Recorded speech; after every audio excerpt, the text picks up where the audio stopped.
আমি তো ভালোবাসি তোকে। সিজন 2, লেখিকা ফারজানা মনি। দুপুর 2টা বাজে। মিম কলেজ গেটের সামনে অপেক্ষা করছে। বাড়ির গাড়ি কোথাও সে দেখতে পাচ্ছে না। মনে মনে ভাবছে, ড্রাইভার আঙ্কেল যদি নাও আসে তাহলে ভাইয়া তো অবশ্যই আসবে।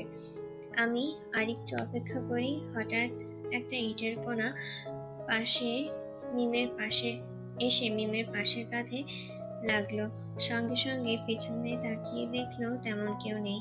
স্টুডেন্টরা যার যার মতন বাড়ি ফিরে যাচ্ছে। মিম আবারও সামনের দিকে তাকিয়ে গাড়ির অপেক্ষা করছে, কিন্তু এ কি? আবারও আরেকটা কণা এসে গায়ে লাগলো। এবার মিম একটা রাগী রাগী লুক নিয়ে পেছনে তাকালো, কিন্তু এবারও কাউকে দেখা যাচ্ছে না। হঠাৎই বুঝতে পারলো কেউ তার পাশে এসে দাঁড়িয়েছে। পাশে তাকিয়ে সে বিস্ময়ে হতভম্ব। মিম কাঁপা কাঁপা কণ্ঠে বলে উঠল, আপনি? আরিফ মুচকি হেসে বলল, আমি। ভয় পেয়েছো? মিম তোতলাতে তোতলাতে বলল, ভয়ে কি আছে? আপনি এখানে কি করছেন? আরিফ আবারও হাসলো, বলল, কেন, আমাকে দেখে খুশি হওনি? মিম না, মানে তেমন কিছু না। আরিফ তাহলে কেমন কিছু? মিম বিরক্ত ভরা কণ্ঠে বলল, কোনো কিছুই নাই। আপনি আপনার কাজে যান, আমি এখন বাড়ি যাব। আরিফ ও তাই বুঝি? মিম তাই। আরিফ ঠোঁটের কোণে বাঁকা হাসির রেখা টেনে বলল, ঠিক আছে, যাও তাহলে। মিম সেখান থেকে একটু সামনের দিকে এগিয়ে গিয়ে আবারও দাঁড়ালো। মূলত সে আবির বা তানভীরের অপেক্ষায় আছে। হঠাৎ আরিফ পেছন থেকে বলে উঠল, কি হলো, বাড়ি যাবে না? মিম রাগে কটমট করতে করতে বলল, সেটা নিয়ে আপনাকে ভাবতে হবে না, আপনি যেখানে যাওয়ার সেখানে যান। আরিফ এবার রাশভারী কণ্ঠে বলে উঠল, কিন্তু তোমার আর আমার গন্তব্য যে এক। মিম কিছু বুঝতে না পেরে আরিফের মুখের পানে তাকিয়ে আছে। কি বলছে এসব পাগলটা? আস্ত একটা সাইকো। আল্লাহ, এত বড় একটা কাজিন হঠাৎ করে অবতরণ করেছে। আমার উপর একটা ভালো কাজিন তো ফেলাইতে পারতা। হঠাৎ মিমের ভাবনার বিচ্ছেদ ঘটিয়ে আরিফ বলল, ভাবনা চিন্তা রেখে এবার বাইকে ওঠেন। মিম তাকিয়ে দেখলো আরিফ আবিরের বাইকটাতেই বসে আছে। মিম বলে উঠল, আপনি আবির ভাইয়ের বাইক কেন এনেছেন? আরিফের শান্ত জবাব, তোমাকে বাড়ি নিতে। মিম আপনাকে কে বলেছে আমাকে নিয়ে আসতে? আরিফ তোমার আবির ভাইয়া। মিম আমি আপনার সাথে যাব না। আরিফ তাহলে রাস্তায় পড়ে থাকো, আমি যাচ্ছি। হঠাৎ আরিফের ফোনটা বেজে উঠল। আকলিমা খান ফোনের ওপাশ থেকে আরিফকে জিজ্ঞাসা করলেন, মিমকে পেয়েছে কিনা। আরিফ বিচারের সুরে বলল, ছোট মামি, তোমার মেয়ে আমার সাথে বাড়ি ফিরবে না, সে দাঁড়িয়ে আছে। আকলিমা খান, বাবা, এটা ওর কাছে দাও তো। আরিফ ফোনটা মিমের দিকে এগিয়ে দিল, ফিসফিসিয়ে বলল, শাশুড়ি আম্মা কথা বলবে। মিম রাগী একটা লোক দিয়ে আরিফের হাত থেকে ছোঁ মেরে ফোনটা নিয়ে নিল। মিম হ্যালো আম্মু। আকলিমা খান, কিরে, তোর কি সমস্যা? আরিফের সাথে বাড়ি কেন ফিরছিস না? মিম আমতা আমতা করে বলল, না মানে আম্মু। আকলিমা খান মিমের মুখ থেকে কথা কেড়ে নিয়ে বলল, চুপচাপ আরিফের সাথে বাড়ি ফিরে আয়, আমি রাখছি। মিম রাগী রাগী দৃষ্টিতে আরিফের হাতে ফোনটা ধরিয়ে দিয়ে বাইকের পেছনে উঠে বসলো। মিম চুপচাপ গিয়ে আরিফের বাইকের পেছনে বসলো।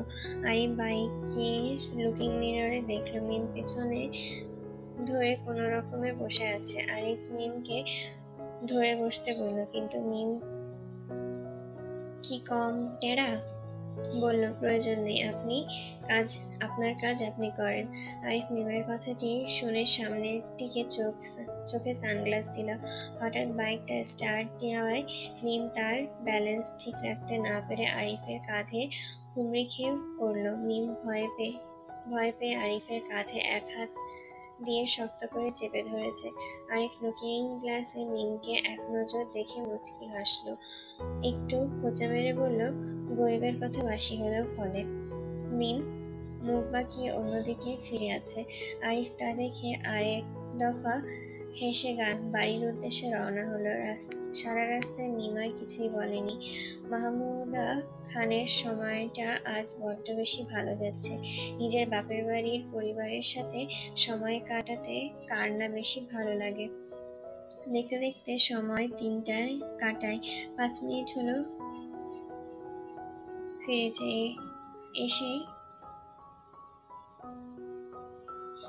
এসে টুকটাক সবার সাথে কথা বলে ফ্রেশ হতে উপরে চলে গেছে। মিম রুমে ঢুকে দেখলো আবির মাত্র গোসল করে তোয়াল দিয়ে চুল মুছতে মুছতে ওয়াশরুম থেকে বের হচ্ছে।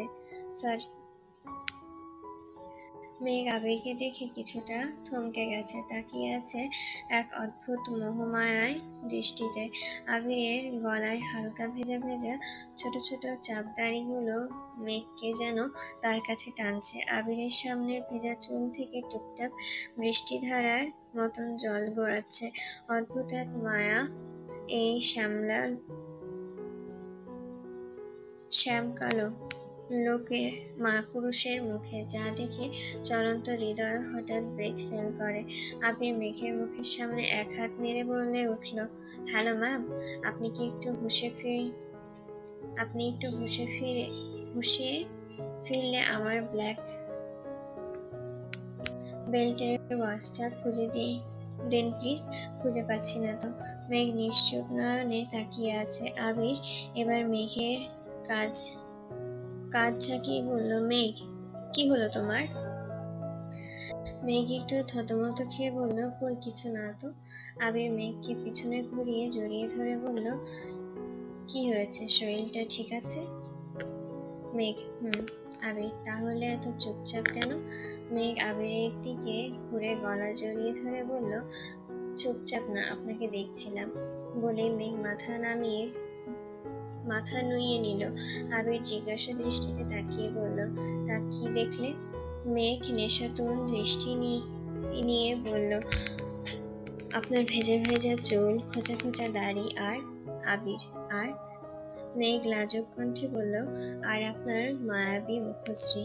আবির হাসল। মেঘের 2 গালে হাত রেখে আবির কপালে চুমু দিয়ে মজার সুরে বলল, যাক, জীবনে আর যাই করি না কেন, বউকে তো পাগল করতে পেরেছি। ধন্য এ জীবন, ধন্য। মেঘ লজ্জায় আবিরের বুকে মুখ লুকালো। হঠাৎ মেঘের কানে মিমের ডাক আসতেই মেঘ আবিরের বুক থেকে মাথা তুলে বলল, আমি নিচে যাচ্ছি, আপনি আসুন। বলেই মেঘ হন্তদন্ত হয়ে ছুটে গেল। আবির মেঘের যাওয়ার পানে তাকিয়ে আছে। আবির জানে তার প্রেয়সী মাঝে মাঝে এমন পাগলামি করে, তাই একটু মুচকি হেসে আলমারি থেকে জামা কাপড় পরে রেডি হয়ে নিচ্ছে।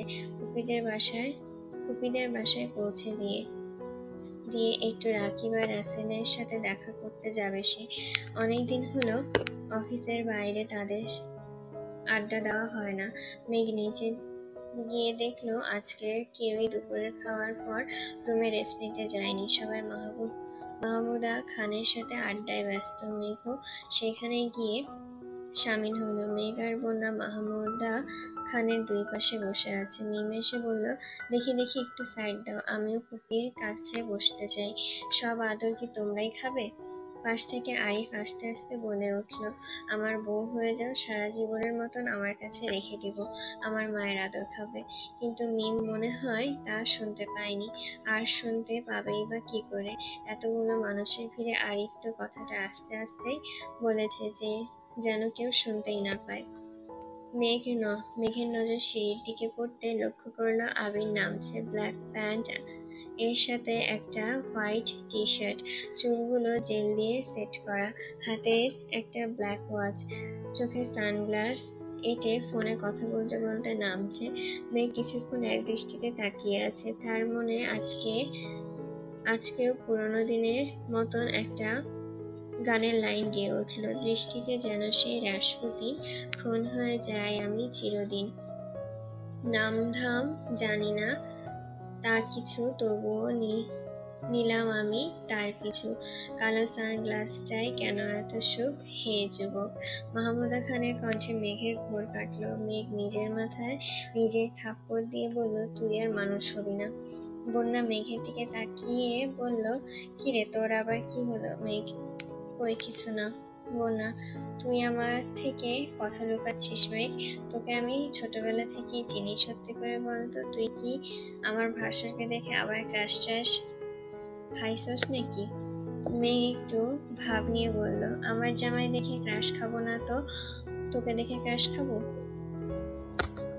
মাহমুদা খান আবিরকে বলল, রেডি হয়ে এসেছিস, ভালো হয়েছে। মেঘ, বন্যা আর মিমকে সবাইকে আমি আজকে নিয়ে যেতে চাই, সাথে তুইও চল।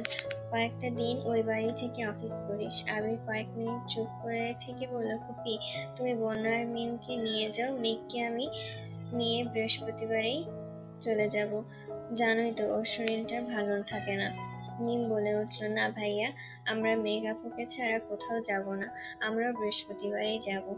এবার মনে হয় বন্যাও একটু সাহস পেল, বলে উঠল, ফুপি আম্মা, আমরা মেঘের সাথে একেবারে যাই। মালিয়া খান উঠে গিয়ে আবিরের কান টেনে ধরলো, বলল, বাড়ির খুব বড় কর্তা হয়ে গেছিস তাই না? আমার ভাইজানের উপরে দিয়ে যাচ্ছিস। আবির উফ শব্দ করে বলে উঠল, আমি বাসায় আসার সময় আব্বু চাচুর সাথে কথা বলে এসেছি। আবির মাহমুদা খানকে বলল, ফুপি মেঘ আমাকে আগেই জানিয়েছিল যে তুমি ওদের নিয়ে যেতে এসেছো এবং বাকিদেরকে শুক্রবারে যেতে বলেছ। আমি তাই আসার সময় আব্বু চাচুর সাথে এ ব্যাপারে কথা বলে এসেছি। তারাও আমার সাথে একমত। তারাও চায় ওরা বৃহস্পতিবারে যাক আর বাকিরা শুক্রবারে পৌঁছে যাবে ইনশাল্লাহ। মাহমুদা খান কিছুটা মন খারাপ করে বলল, ঠিক আছে তাই হবে। আবির উঠে গিয়ে মাহমুদা খানের সামনের ফ্লোরে হাঁটু গেড়ে বসে মাহমুদা খানের হাতটাকে তার নিজের হাতে নিয়ে শীতল কণ্ঠে বলল, প্লিজ পুপি, মন খারাপ করো না, বৃহস্পতিবারে ওদেরকে নিয়ে আমি সকাল সকালই পৌঁছে যাব। ইদানিং অফিসের কাজে আমি প্রচুর ব্যস্ত থাকি, এই সময় মেঘকে নিয়ে আমি আর বাড়তি কোনো টেনশন নিতে চাই না। প্লিজ একটু বোঝার চেষ্টা করো।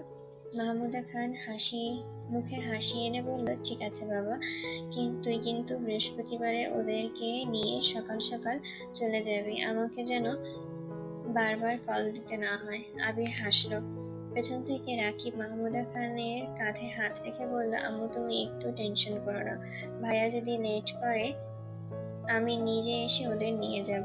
এক পর্যায়ে সকলেই একটু হাসলেন। আবির ও মাহমুদা খান উঠে দাঁড়ালো। মাহমুদা খান সবার কাছ থেকে বিদায় নিয়ে ওদের এবার রওনা হবে। আবিরও যাচ্ছে তাদের পৌঁছে দিতে। অবশ্য মাহমুদা খান অনেকবার আবিরকে মানা করেছে, কিন্তু আবির শুনতে নারাজ। আরিফও একে একে সবার থেকে বিদায় নিয়ে মিমের কাছে গেল। একটু কাছাকাছি দাঁড়িয়ে ফিসফিসিয়ে বলল, যান, আর মাত্র কয়েকটা দিন। আমার বাড়িতে গেলে তোমাকে না রাখতে পারলেও তোমার মনটাকে ঠিকই রেখে দেব। মিম মুখ বাঁকিয়ে অন্যদিকে তাকিয়েছিল। রাকিবের এসব ফাজলামি কথা শুনে রাগী রাগী লোক নিয়ে আরিফের দিকে তাকালো। আরিফ মিমের দিকে তাকিয়ে চোখ মেরে বলল, লাভ ইউ। মিম আরিফের কর্মকাণ্ড দেখে চোখ গোল গোল করে তাকিয়ে আছে। এক নজর আশেপাশে সবার দিকে তাকিয়ে আরিফের যাওয়ার পানে দেখলো নির্লজ্জ লোক একটা, মুখে কিছুই আটকায় না। মনে মনে বলে উঠল মিম। আবির মাহমুদা খানকে বাড়িতে পৌঁছে দিয়ে জান্নাতের সাথে কয়েকটা কথা বলেই বের হয়ে আসলো।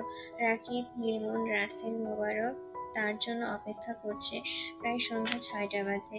বন্যার মনটা কিছুটা ছটফট করছে। বিয়ের পর গত 1 সপ্তাহ তানভীর তার কাছাকাছি ছিল সবসময়। আজ থেকে দৈনন্দিন জীবনে ফিরে গেছে তানভীর একটা সরকারি চাকরি করে। প্রতিদিন 5টায় তার অফিস ছুটি হয়ে যায়।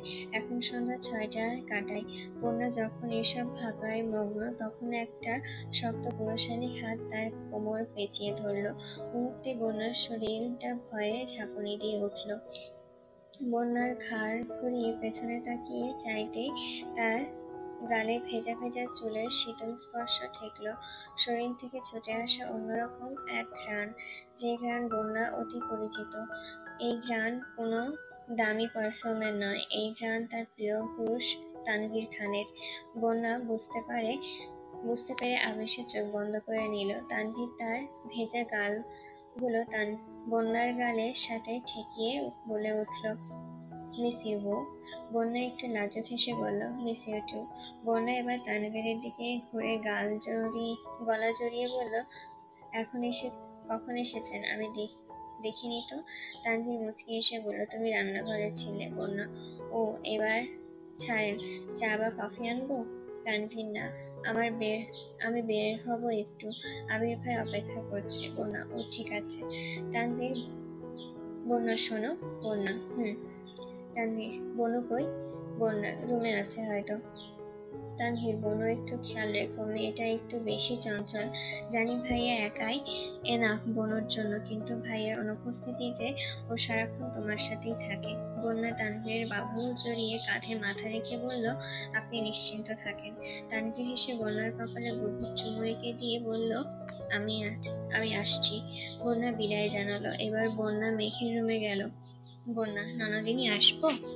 মেঘ, তোকে কতবার বলবো আমার রুমে আসার জন্য পারমিশনের প্রয়োজন নেই? বন্যা হেসে বলল, যদি আবির ভাইয়ের রুমে থাকতো। মেঘ বলল, তো কি হয়েছে? বন্যা, বাদ দে এসব। মেঘ মিটিমিটি হেসে বলল, বেবি, হানিমুন কেমন গেল? বন্যা অন্যদিকে মুখ ফিরিয়ে মুচকি হাসছে। বন্যা, মেঘ, কিরে বন্যা, এদিকে ফির। বন্যা অন্যদিকে তাকিয়ে আছে। মেঘ আবারও ডাকলো। এবার বন্যা ফিরে বলল, ভালো। মেঘ, আমি তাড়াতাড়ি ফুপি হব তো? বন্যা মুখটা লজ্জায় লাল হয়ে গেছে। মেঘ হেসে বলল, হয়েছে, আর লজ্জা পেতে হবে না।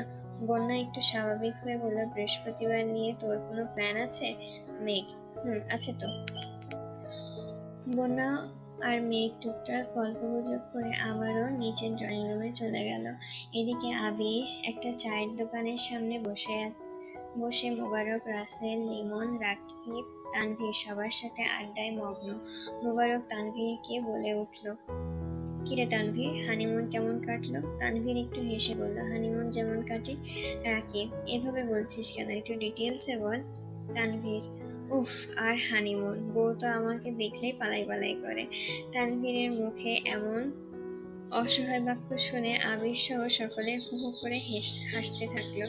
আবির হাসি থামিয়ে বলে উঠল, বিয়ের আগে তোকে সবসময় সাবধান করেছিলাম, বন্যার সামনে কখনো অতিরিক্ত রাগ দেখাস না। এর রাগের প্রতিক্রিয়া বন্যার মেয়েলি মনেও পড়বে, কিন্তু তুই কথা শুনিসনি। ওর সামনে বারবার তামিমার মিনহাজের ওপর রাগ দেখিয়েছিস, এবার ঠেলা সামলা, শালা। রানভীর, শালা না, আমি তোমার সম্বন্ধী, সম্মান দিয়ে কথা বলো।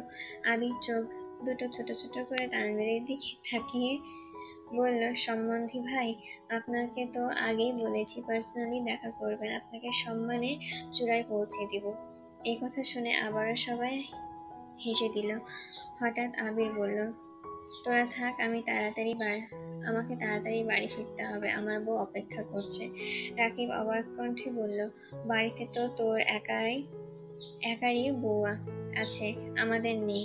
ও আবির, তুই বিয়ের আগেও এমন করতি, তখন না হয় বুঝতাম। মেঘকে হারানোর ভয়ে ওর পাশে থাকার চেষ্টা করতি সবসময়। তাছাড়া মেঘ সকলের আড়ালে দাঁড়িয়ে তোর জন্য অপেক্ষা করত, তাই তুই ওর অপেক্ষা আর বাড়াতে চাসনি। কিন্তু এখন কি আবির? কিন্তু এখন আমার বউ সদর দরজার দিকে তাকিয়ে আমার জন্য অপেক্ষা করে, তাই আমাকে যেতে হবে। সব সময় ছুটে চলে তার নিজ গতিতে। দেখতে দেখতে আজ বৃহস্পতিবার। আবির আজকে অফিসে যায়নি। সকাল থেকে মাহমুদা খান বারবার ফোন দিয়ে জিজ্ঞাসা করছেন আবির কখন মেঘদের নিয়ে আসছে। আবিরও জানালো দুপুরের আগে পৌঁছে যাবে। তানভীর অফিস থেকে ছুটি হওয়ার পর ডিরেক্ট ফুপির বাসায় যাবে। কিছুক্ষণ আগে মেঘ, বন্যা, মিম রেডি হয়ে নিচে নেমে এসেছে। আবির সকালে একটু বেরিয়েছিল, কিছুক্ষণ আগে বাড়ি ফিরে রুমে গিয়ে তৈরি হয়ে নিচ্ছে। হঠাৎ সবাই খেয়াল করলো আবির আর আদি একই রঙের পাঞ্জাবি পরে গলায় সানগ্লাস ঝুলিয়ে নিচে নেমে আসছে। মেঘ, মিম, বন্যা তো অবাক, আবির কিভাবে জানলো মেঘেদের পূর্ব পরিকল্পনা। মেঘ, মিম আর বন্যা প্ল্যান করেছিল যে আজকে একই ড্রেস পরে সবাইকে অবাক করে দিবে, তাই সকলের অগোচরে অনলাইন থেকে 3টে ড্রেস অর্ডার করে করেও এনেছে। ওরা এখন সেই ড্রেস পরেই অবাক হয়ে আবিরের দিকে তাকিয়ে আছে। কিন্তু এই কি, আবির ভাই তো নিজেই নিজেই ওদের অবাক করে দিয়েছে।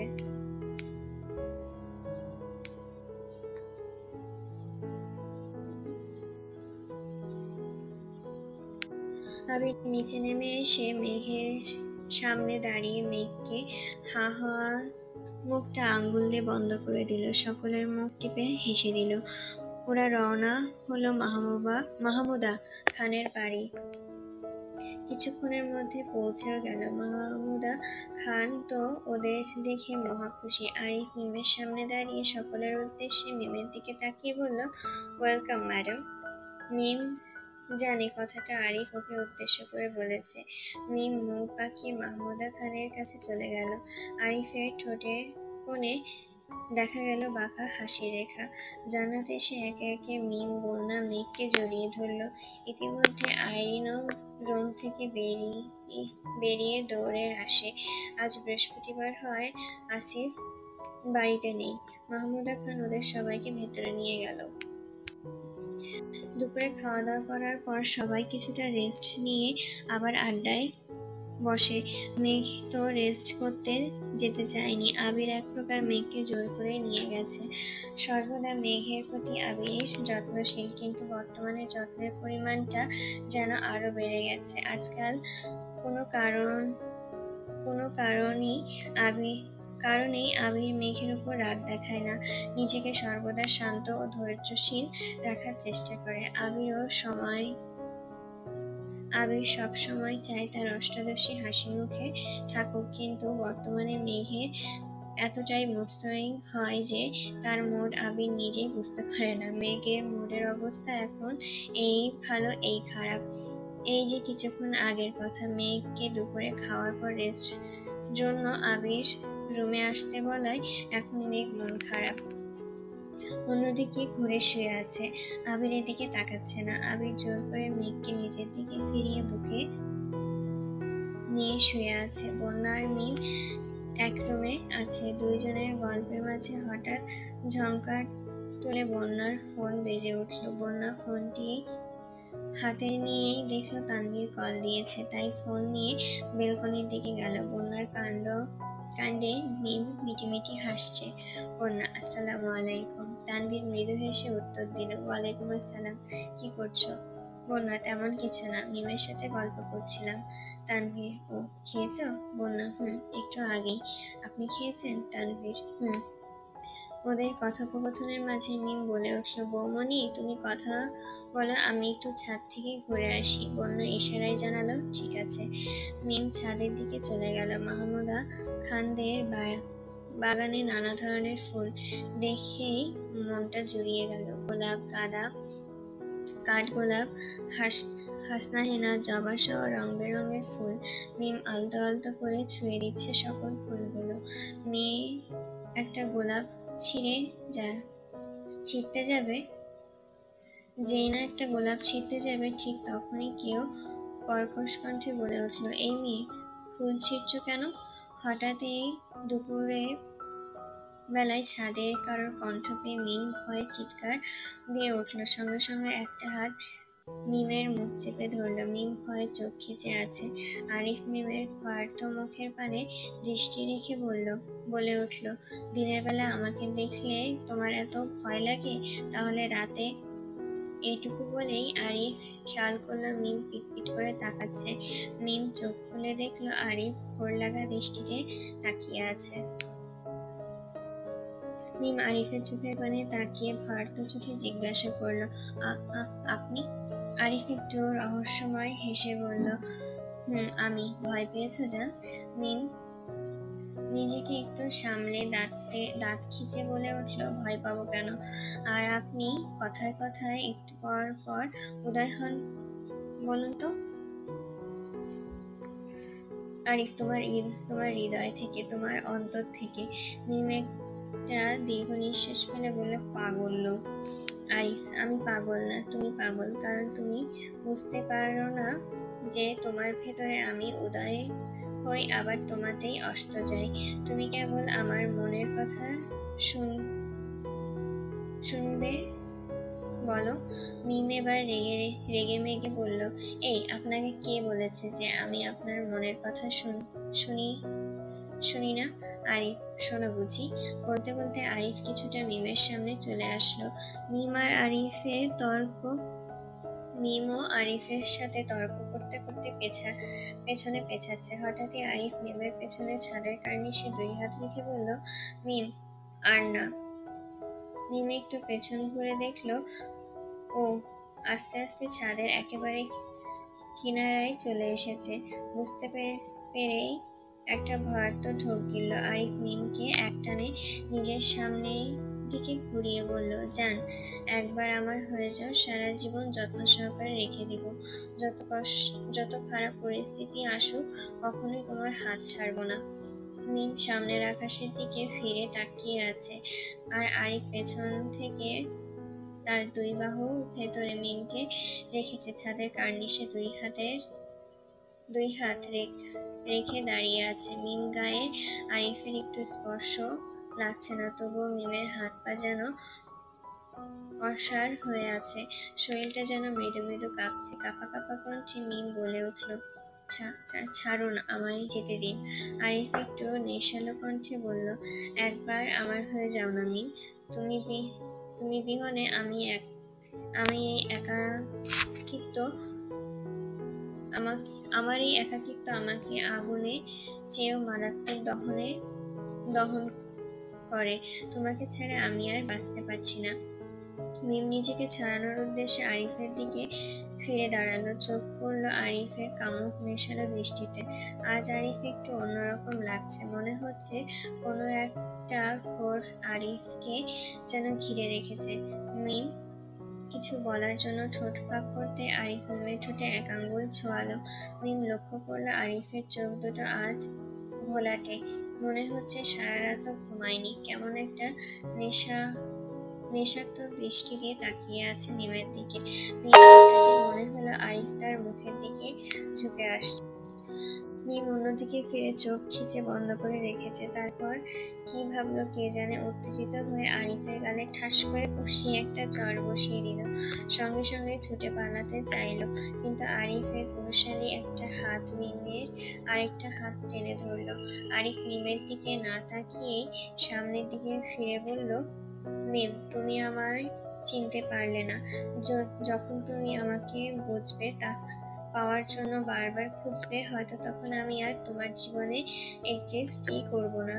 বলেই মিমের হাতটা ছেড়ে দিল। মিমও ছুটে নিচে চলে গেল। আরিফ এক নজর দূর আকাশের দিকে তাকিয়ে আছে। দীর্ঘ নিঃশ্বাস ফেলে বলল, তুমি কি করে আমাকে এতটা নীচ ভাবতে পারলে? আমি তো শুধু তোমার কপালে কপাল ছোঁয়াতাম। দুপুরের কড়া রোদের পাশাপাশি মানুষের শরীরের ছায়াটাও যেন বিদায় নিয়েছে। একটা ঘামাত্মক দুপুর পার হয়ে ধরণীতে দেখা দিচ্ছে এক স্নিগ্ধ বিকেল। দুপুরের ঘটনার পর মিম আর বাইরে বের হয়নি, যদি চোখ পড়ে যায় আরিফের সেই ভয়ে। মিম জানে আরিফ তাকে কিছুই বলবে না, এমনকি বাড়ির কাউকেই এ ব্যাপারে অবগত করবে না। তাও একটা অনাকাঙ্ক্ষিত ভয় যেন তাকে ঝাঁকিয়ে দিচ্ছে। মিমের কি এক অদ্ভুত বিশ্বাস আরিফের প্রতি। মিম জানে আরিফের দ্বারা তার কোনো ক্ষতি কোনোকালেই সম্ভব নয়। দুপুরের এই অনাকাঙ্ক্ষিত ঘটনাটি মিমকে এখনো তাড়া করে বেড়াচ্ছে। সে কি একমাত্র আরিফের প্রতি ভয়? না, সেটা কেবলই অপরাধ বোধ। আরিফের প্রতি মিমের আকর্ষণ কর্মকাণ্ড আরিফের পাশাপাশি মিমকেও এক অদ্ভুত দহনে পোড়াচ্ছে। আরিফ কি তা জানে? হয়তো না, আবার হয়তো হ্যাঁ। সদ্য যৌবনে পা দেওয়া কিশোরী মিমের জীবনে মনটা অনেক আগেই আরিফের নামে লিখে দিয়েছে। কিন্তু কি লজ্জা! এই কথা তার মন স্বীকার করলেও তার মস্তিষ্ক মানতে চায় না। কি করে বা মানবে? দীর্ঘ 27 বছর আগে এই একই প্রেম ঘোরের কারণে এই বাড়ির একমাত্র আদরের মেয়ের সাথে সম্পর্ক বিচ্ছিন্ন রেখেছিল খান বাড়ির। আবির আর মেঘাপুর এই বাড়িরই ছেলে মেয়ে, তাদের ব্যাপারটা সম্পূর্ণরূপে আলাদা। কিন্তু মিম আরিফকে ভালোবাসলে যদি ফুপির সাথে আবারও সম্পর্ক বিচ্ছেদ ঘটে, তাহলে তো ফুপির ভেতর থেকে এবার শেষ হয়ে যাবে। সেই কলঙ্ক মিম নিজের কাঁধে কখনোই নিতে পারবে না। মেয়ে মানুষ অল্প বয়সেই যেন নিজেকে ম্যাচুরিটির পরিচয় দেয়। এই কিশোরী যেন তার জলজান্ত প্রমাণ। হয়তো আরিফ তা ভাবছে না, তাই এক গভীর সম্পর্ক নিজেকে আটকাতে চাচ্ছে। আবার এটাও হতে পারে আরিফও একই চিন্তায় বিভোর, কিন্তু তার মন তা মানতে চায় না। এত কিছু হাজিবাজি ভাবনার মাঝে বাইরের ডাইনিং রুমে শোরগোল শুনে মিম ধ্যানমগ্ন হলো। সবার কথা একত্রে ডাইনিং রুমে শোনা যাচ্ছে। মিম ছুটে গেল ডাইনিং রুমে, দেখলো তানভীর এসেছে। তাকে নিয়ে আদি খুশিতে হইচই করছে। আবির ভাই, মেঘাপু, বৌমনি, আদি, ফুপি, জান্নাত আপু, আইরিন সহ সকলেই সেখানে উপস্থিত। কিন্তু তাও যেন মিমের চোখ অন্য কাউকে খুঁজছে। মিম চোখ দুটো ব্যাকুল, অস্থির নাড়ে ড্রয়িং রুমের চারপাশে তাকিয়ে আরিফকে খুঁজলো। কিরে মিম, এত দূরে দাঁড়িয়ে আছিস, এদিকে আয় বলেই হাঁক ছেড়ে ডেকে উঠল তানভীর। মিম হকচকিয়ে বলল, আসছি ভাইয়া বলেই সকলের সামনে গেল। হঠাৎ মেঘ বলে উঠল, মিম, তোর চোখ মুখ এমন ফুলে আছে কেন? তোর কি শরীর ঠিক আছে? মিম কিছুটা থতমত খেয়ে বলল, ইয়ে মানে হ্যাঁ আপু, আমি ঠিক আছি। পাশ থেকে বন্যা বলে উঠল, আমার ছোট ননদিনীর মুখটা এত বিষণ্ণ কেন দেখাচ্ছে? মিম মুখটাকে একটু কাঁচামাচা করে বলল, আসলে বৌমনি, ঘুমিয়েছিলাম তো, হয়তো তাই একটু অন্যরকম লাগছে। তোমরা কি শুরু করেছো বলো তো? এই মিম, আমার পাশে এসে বস বলে উঠল তানভীর।